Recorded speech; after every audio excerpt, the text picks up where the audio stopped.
Mark, kasama kayo ni Japet, di ba, sa Smart Gilas, Yes, di ba? sir. Kamusta naman na nagka-reunion of sorts? Kung makita mo naman yung mga gilas namin dati, yung mga 1.0 na gilas na makita mo, pinakita kami, syempre, napag-usapan yung mga experience dati, mga kulitan, yung experience sa laro.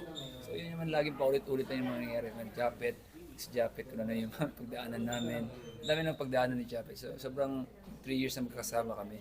So ang daming memories na nangyari doon. So yun, yung cherish namin na every time nakikita kami. Ikaw naman, Japet. Yun yung laging tumatatak sa isang tao.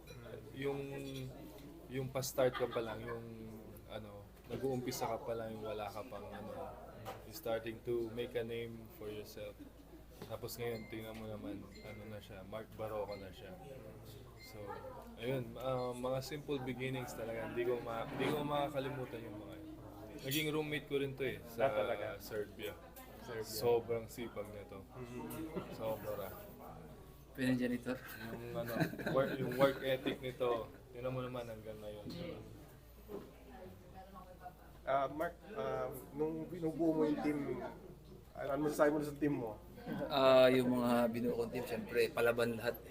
Syempre alam na namin na Japet, with Coach Tim Con.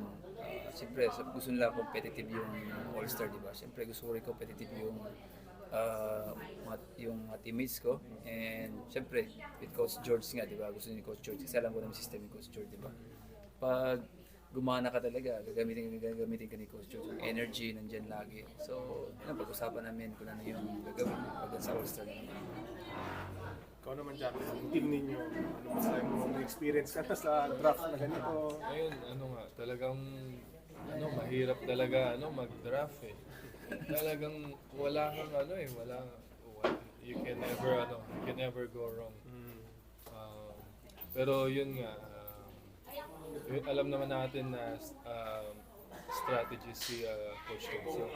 So, siya na bahala. Siya na bahala mag-isip. Yan ang lagi.